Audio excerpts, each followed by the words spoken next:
public hearing. For the record this evening, all members of council are present, along with Attorney Dinkelhocker, the Borough Manager, and the Mayor. This is dealing with the amendment to the zoning ordinance. We'll turn it over to the solicitor. Attorney Dinkelhocker, you are on. Thank you. This is a hearing pursuant to the municipality's planning code, and what we're doing is tonight taking action with respect to a proposed ordinance. The ordinance number is 1111, and it's an ordinance amending the Borough of Emmaus zoning ordinance of 1993 to add definitions for a brew pub and a craft brewery, to provide for a brew pub and craft brewery uses. They would be conditional uses in the highway commercial district, the light industrial district, and the central commercial zoning districts. It would also provide for other various regulations that would relate to those uses. From the standpoint of compliance with the municipality's planning code, the matter was submitted to the Lehigh Valley Planning Commission by letter. That letter will be marked as an exhibit on the record.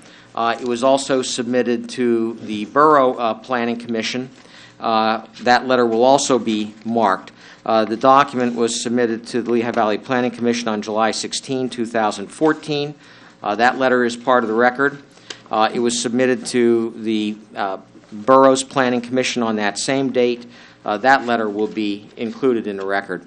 The Lehigh Valley Planning Commission responded, indicating that the Commission supported the adoption of the amendment. The Emmaus Borough Planning Commission did not have a quorum the night that the ordinance was considered, and therefore, that the ordinance was on the agenda. The ordinance, therefore, was not officially considered, but the Planning Commission members that were there were all in favor of this particular amendment. We also have as exhibits a letter to the East Penn Press dated August 14, 2014, attaching a public notice to be advertised on Wednesday, August 20, 2014. We also have a copy of the notice and a copy of the ad that was run in the East Penn Press as proof of publication. That document will be made a part of the record. Also included is the payment to the Lehigh County Government Center with respect to the particular ordinance. That document will be made part of the public record on this matter. Very briefly, as noted above, this provides for what is called a brew pub, craft brewery use in the borough within certain districts that were deemed by staff to be appropriate districts for this particular use. It's already been generally reviewed, I believe, with council, and the intention is to allow business operations such as this to carry out certain types of activities that are permitted by the Pennsylvania Liquor Control Board and the Liquor Code, and to allow for brewing, craft brews, and other types of beverages that fall within that particular category. Also allows for the operation of restaurants, etc., that would also serve these craft brews, as well as standalone craft breweries. The direction from council, as everyone may recall, is that council wanted to support this type of use, but not end up with a bar on every corner. And so this was drafted to be relatively narrow in terms of what it was going to authorize. The number of barrels to be produced on an annual basis is actually relatively small, although the ordinance may seem like it's a lot when compared with the largest craft brewer, which I think is Samuel Adams. It's really a pretty small percentage in that regard. So that's the ordinance, and I think the way we typically do this is first we go to the audience and we ask if there's any input from members of the audience, any comment. This is a hearing for public comment. Nobody is sworn or anything like that or placed under oath. People are welcome to come up and come to the podium and to comment concerning the proposed ordinance. So what I'll do is I'll start with the railroad side of the building. Is there anyone on that half of the building that wishes to come up to the microphone and comment on the ordinance? Doesn't appear to be anybody. How about anybody on the opposite side of the building, opposite the railroad? No one appears to want to comment there. I'd open it up to council for comment concerning the ordinance, and then, Madam President, action. Thank you. Any member of council have any comments? Hearing none? That was quick. We will take official action during our regular meeting. So at this time, I'd ask for a motion to close the hearing. Motion by Mr. Lavenberg, second by Mr. Barrett. Discussion? All those in favor? We have 7 ayes. The hearing is closed. Now I'd like to call the September 2nd Emmaus Borough Council meeting to order. Please rise.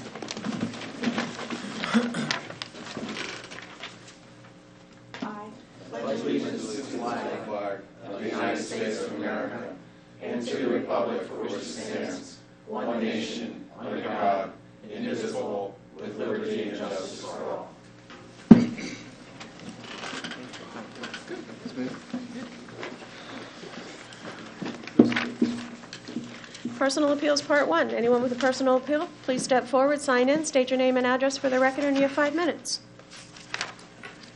My name is Attorney Jack Stover. I'm here on behalf of Michael Wilson, the owner of Motors Plus. I noticed on your agenda, under the general administration, there is an item dealing with South First Street renting of parking spaces. There is an alternative to that. What we're seeking would be a license agreement for a property that the borough owns on 33 Kleins Lane, Emmaus, which would be within 500 feet of Mr. Wilson's proposed use. What we need there, we need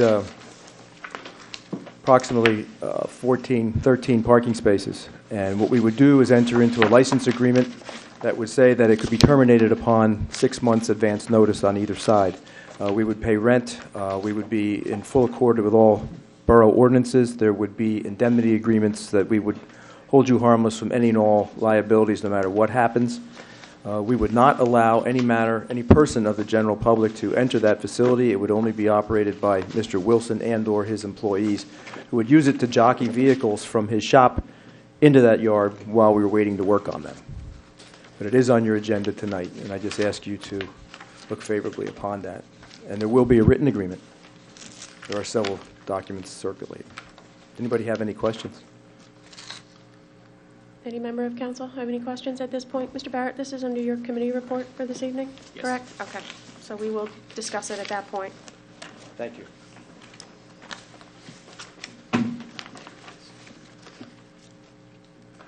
Anyone else with a personal appeal? Hearing none. Community minute. Any member of council have an item for community minute this evening? Mr. Ladenburg? Isn't the community yard sale this weekend? I believe it is, yes. Starting 8 a.m. on Saturday and going usually, till 2, 3, 4 o'clock whenever people pack up. And we have a rain date for that of Sunday, correct? Correct. So if you want to sell stuff and you don't have to get a permit, this weekend or this Saturday is the time to do it. Thank you. Anyone else have an item they'd like to talk about? Unless Mr. Mayor has it, St. Anne's Carnival is You want this to talk about St. weekend. Anne's? You want to talk about St. Anne's? I didn't know if he had it. It's okay. Go Go for ahead. it. It's just a regular standard procedure. In fact, they're setting up now already, and that's all under control. Nope, it's I a patrol that every night. So. it's a nice event. Not going there. We can No. park at your house, right? You know what? If I could open my field, I could make money. But then I wouldn't get there. Okay. Thank you, Mr. Mayor. You bet. All right. Special presentations. We have nothing this evening, which brings us to the reading of your minutes. In your binder, the minutes from our last council meeting from August 18th. Is there a motion to dispense with the formal reading of those minutes? Motion by Mr. Lavenberg, second by Mr. Barrett. Discussion? All those in favor? We have 7 ayes. Additions or corrections? Hearing none, motion to adopt is drafted. Motion by Mr. Brown, second by Mr. Anders. Discussion? All those in favor? We have 7 ayes. Decision on bids. We have no bids this evening.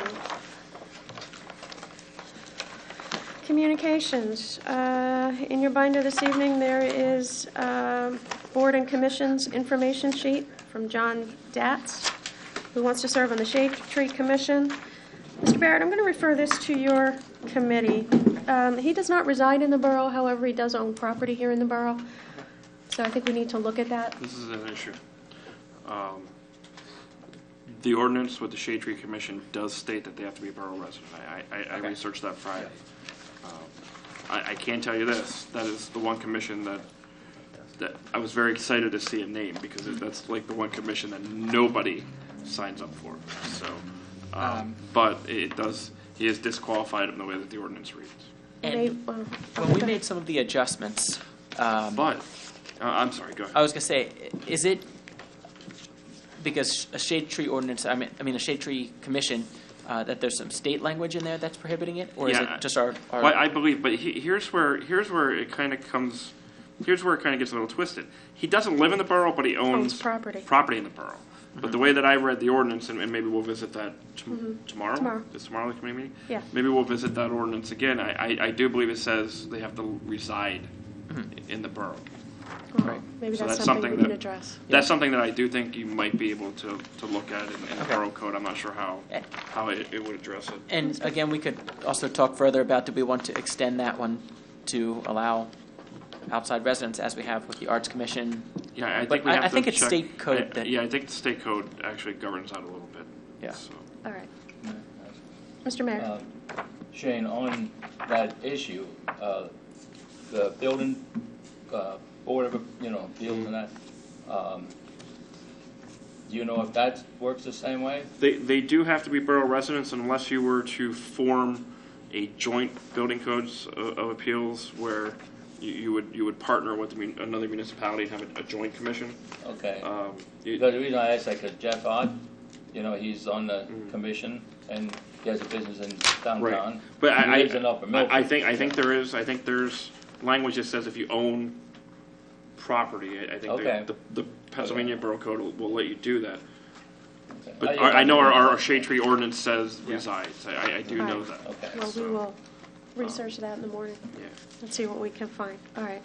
That was all the communications in our binders. However, I did receive an email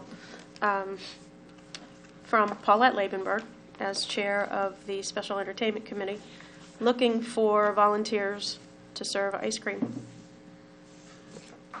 for the Bluegrass Festival. So if anyone is interested, she's looking for people from 4 to 5, 5 to 6, or 6 to 7. So if anybody's interested in volunteering to serve ice cream, let Brent know. Not me, my wife. He's already I'll served probably ice. be scooping ice cream, I'm sure. All right. Let Paulette know then, if you are interested. I have no further communication. Mr. Mayor, do you have anything No, I for have communication? Mr. Pepe, do you have anything? No, ma'am. Any member of council have an item for communication? No? Okay. Borough Engineers Report, we have nothing this evening. Solicitors Report, Attorney Dinkelhocker. I don't have a report, but I might have an answer. Uh-oh. And that is that I was just very quickly looking at the Borough Code, and the Borough Code requires that members of the Shade Tree Commission be residents. Be residents? Yes. Okay. Well, that's all of that. So, in the interest of being quick, that's all I'll say. All right, thank you. In your binder is, where are we? Unfinished business part 1. Okay. Unfinished business part 1. We have ordinance 1111, which we had our public hearing on earlier this evening. This is coming from general administration. This is second reading, right, Mr. Pepe?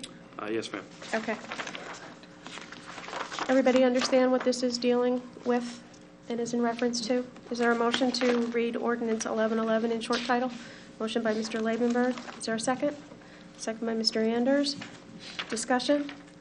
All those in favor?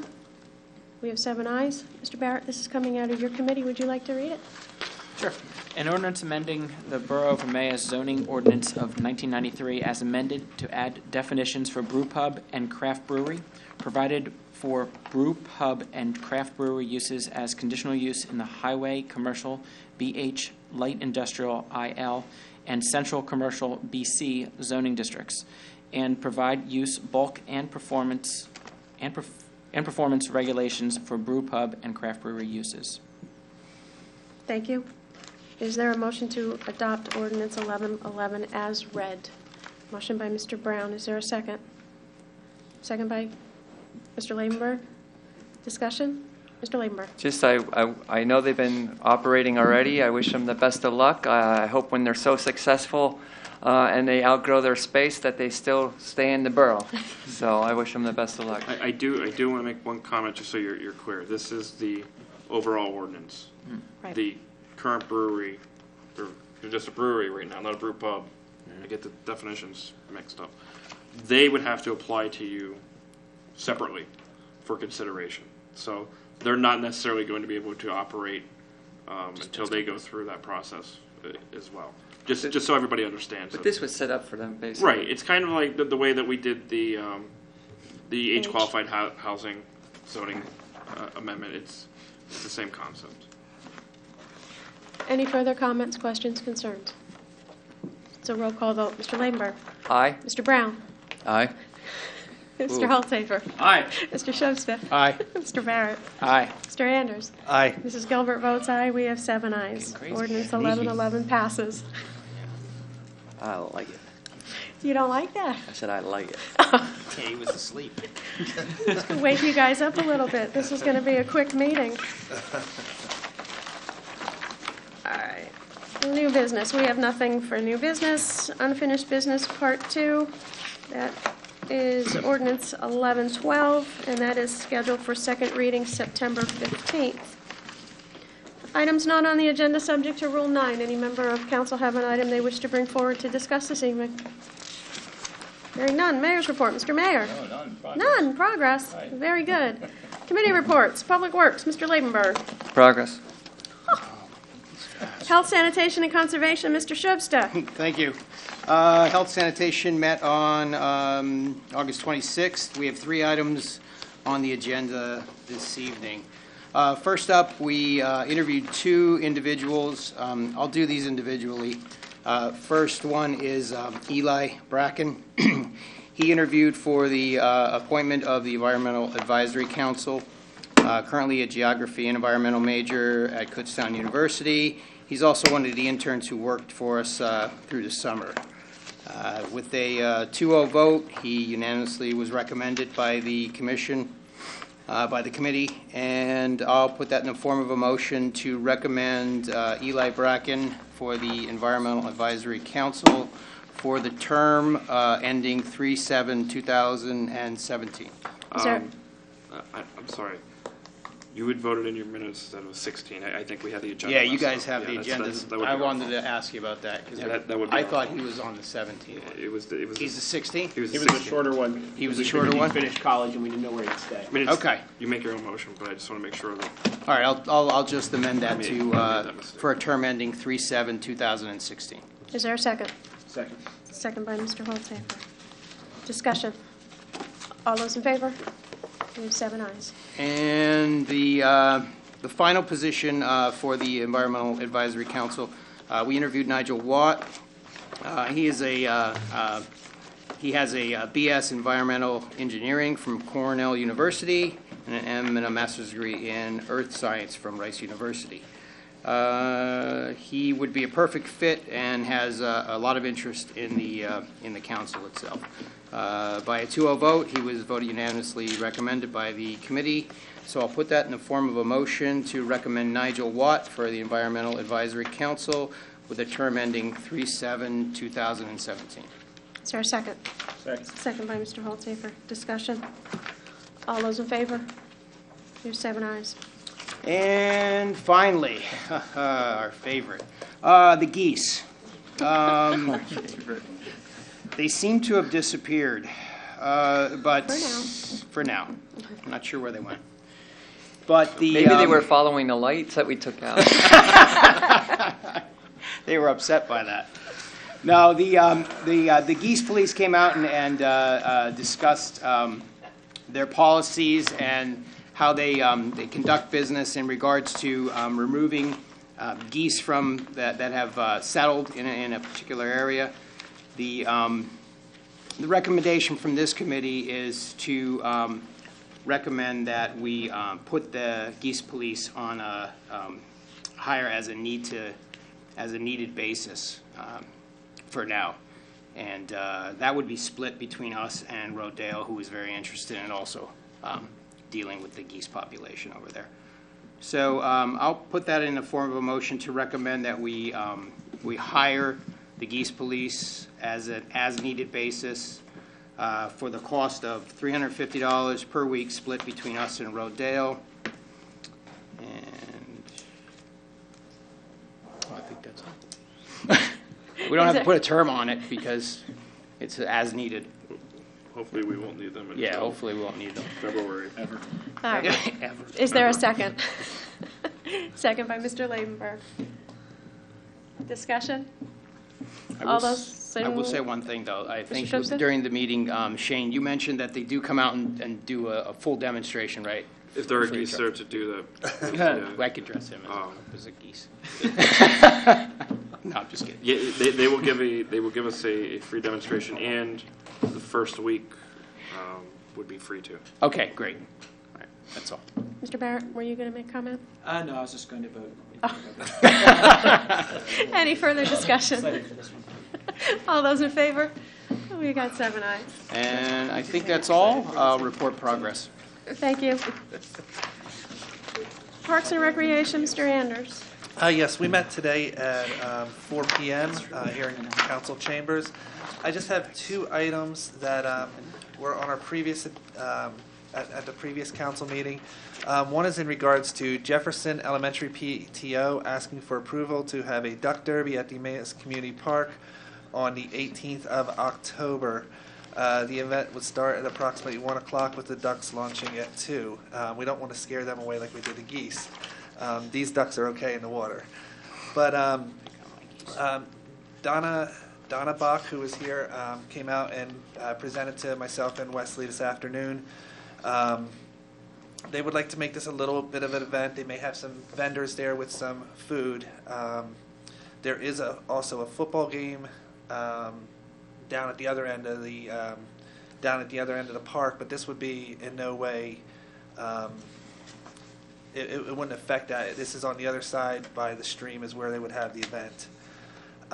They did request to use 2 pavilions, and upon discussion, Wes and I felt that both of the pavilions are open. They're not being used. They're usually not used in October, and we recommended a $100 fee for both versus $200, what it typically is during the summer prime season.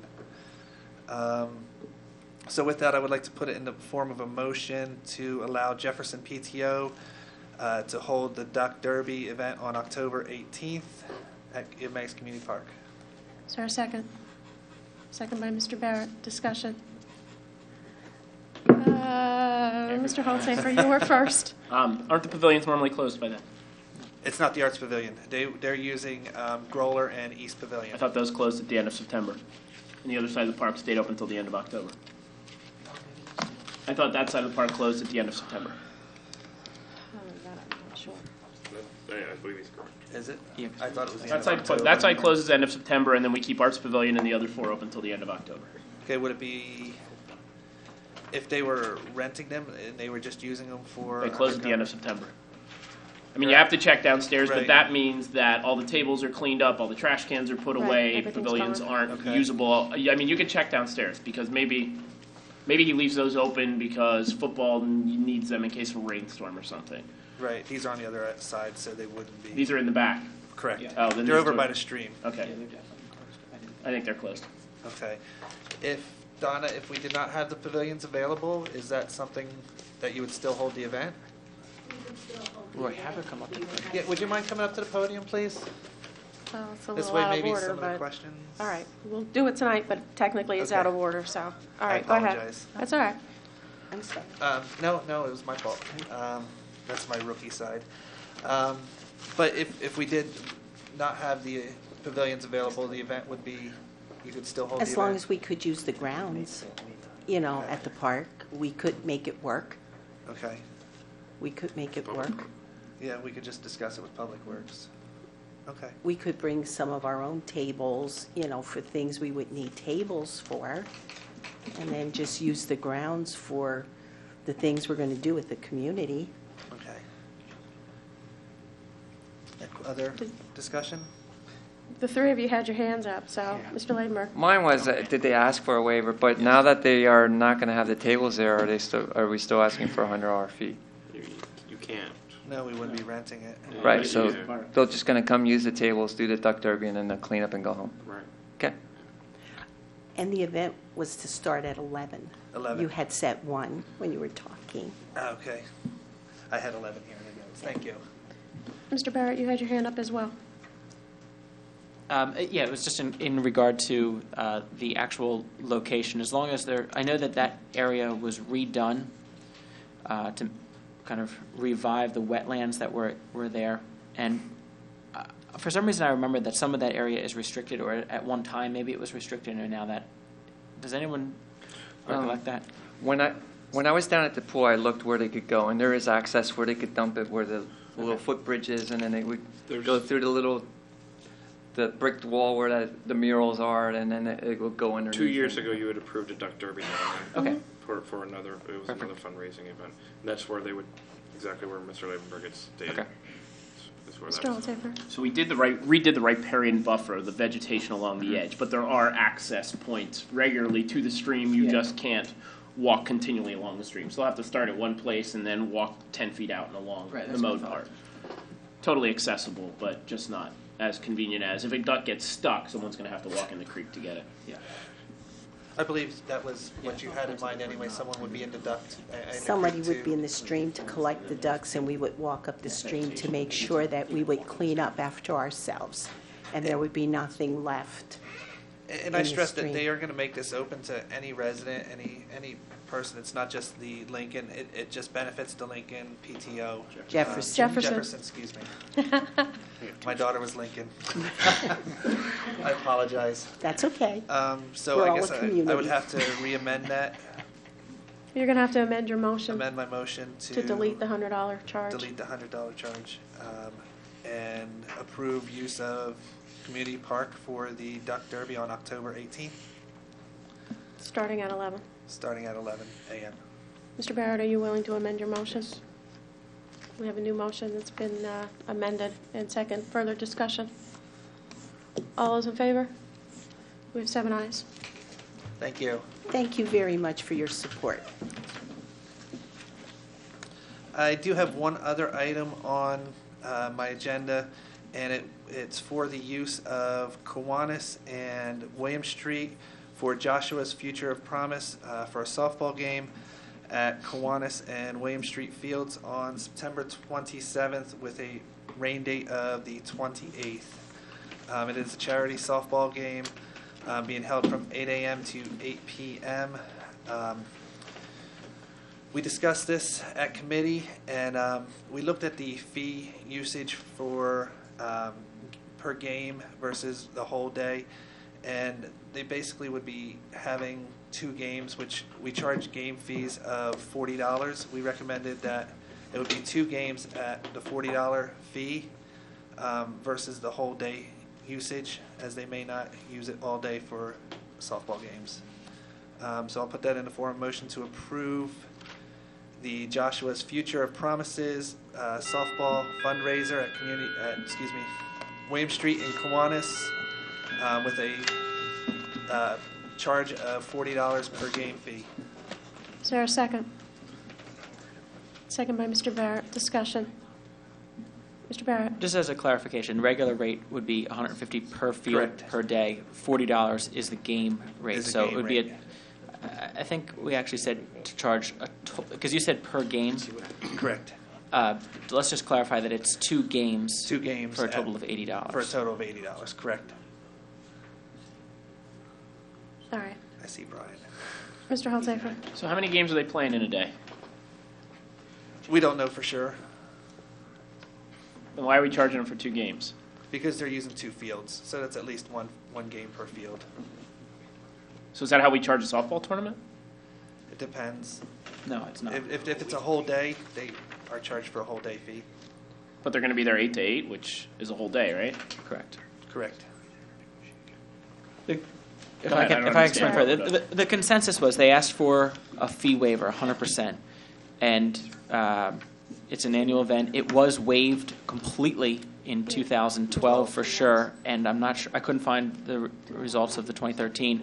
However, we thought that there is expense to that, and so by putting it in as one game, instead of charging them $300, we'll charge them $80. It's a fundraiser. It had previously been waived, which we were trying to go away from that. From So it's more of a waiving. From a full compromise. fee waiver, correct. Any further discussion? All those in favor? We have 6 ayes. Those opposed? Mr. Holtzapfer's opposed. And on that, I will report progress. Thank you.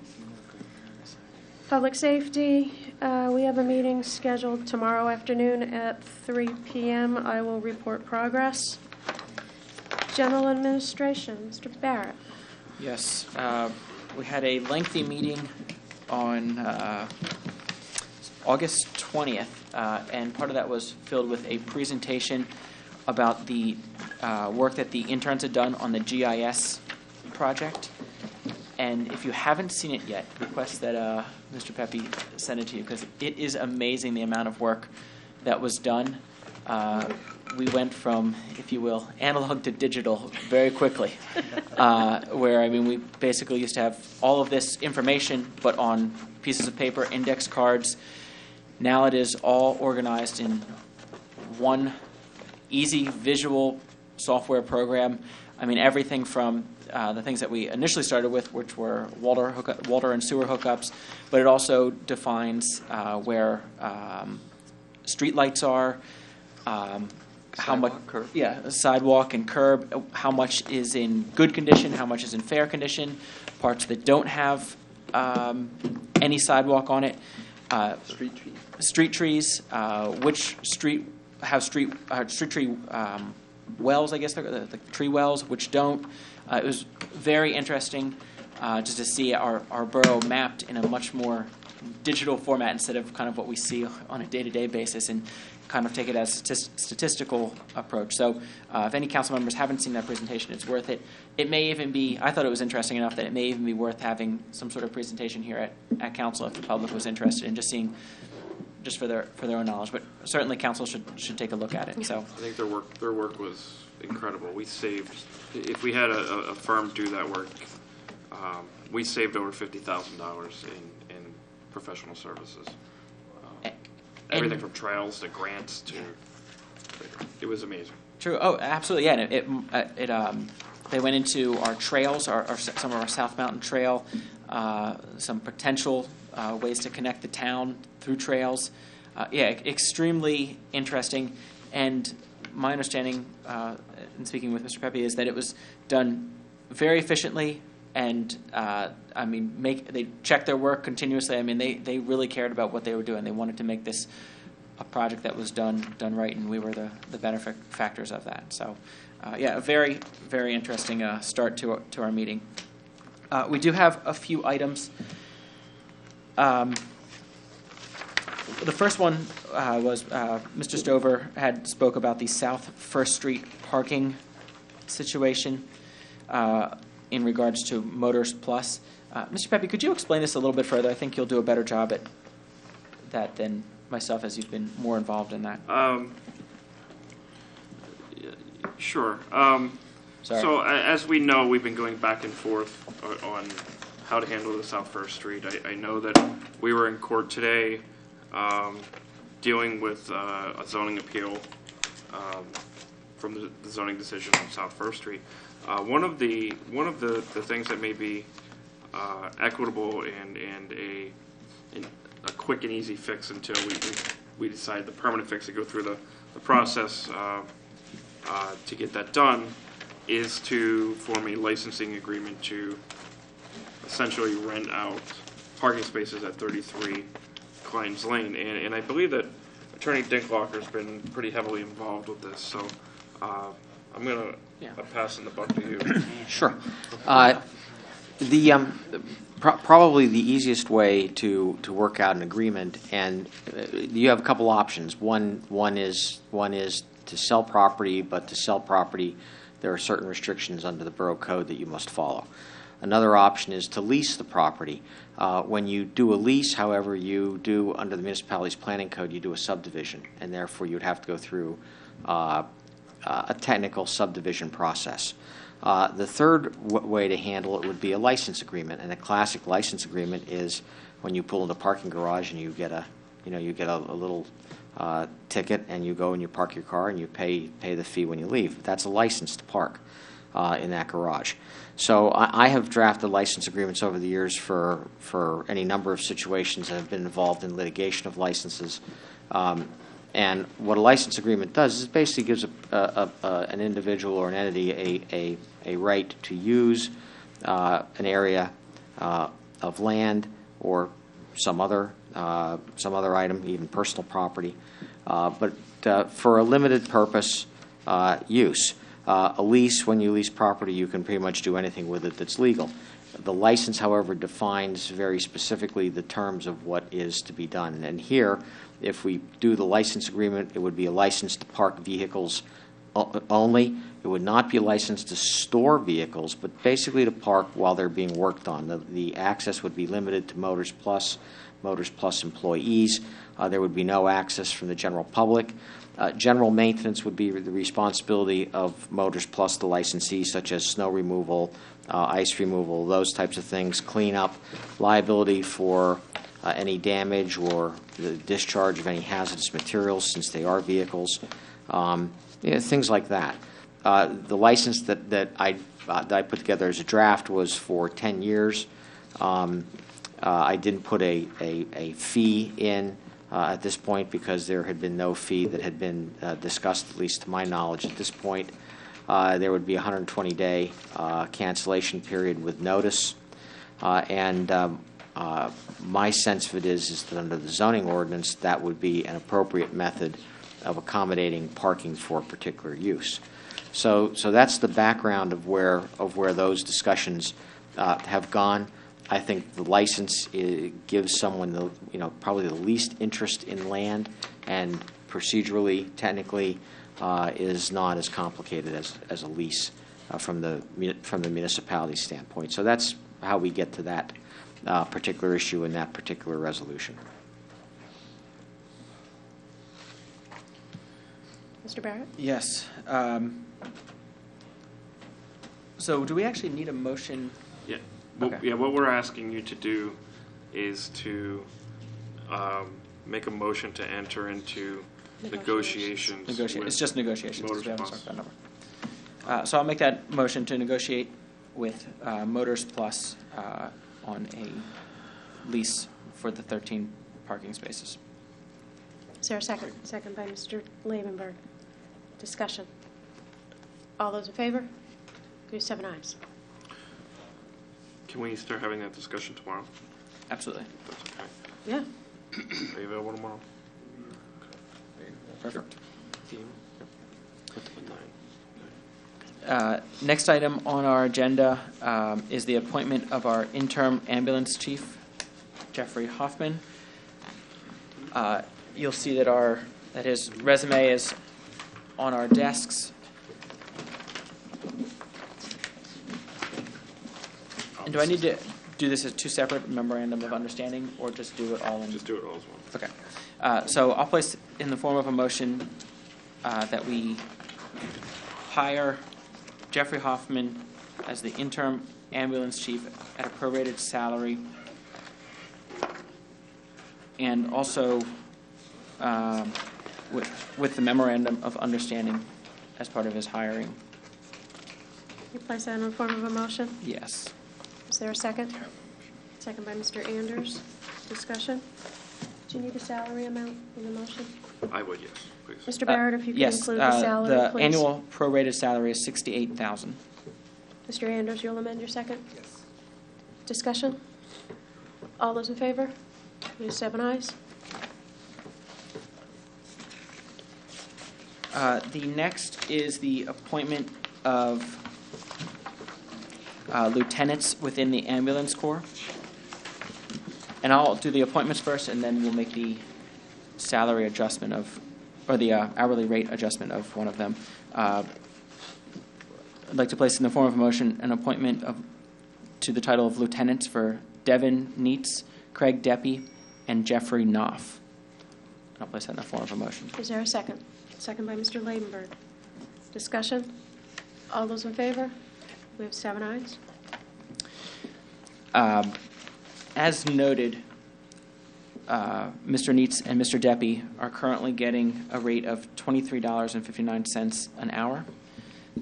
Mr. Knopf is currently getting $22.18. To bring them all up to the same level as lieutenants, I'll place it in the form of a motion that we recommend Jeffrey Knopf has an increased hourly wage to $23.59. Is there a second? Second by Mr. Anders. Discussion? Madam President, may I comment just briefly? Certainly. And I think just for the record and just to be clear, because we are involved in issues that relate to appointment Yes. versus hiring and those things. What we're doing here, as I understand it, and just so that the record and the minutes are clear, we are appointing existing employees. We are appointing them to new positions within the fire department. This is not the appointment of Ambulance Corps. I'm sorry, with the ambulance corps. This is not Freudian slip there. This is not the appointment of a volunteer or that type of situation. It's essentially it's a promotion. Correct. So these are current employees who are being promoted. Two of them have served in that role, but never They've had the officially title. appointed by you. Right.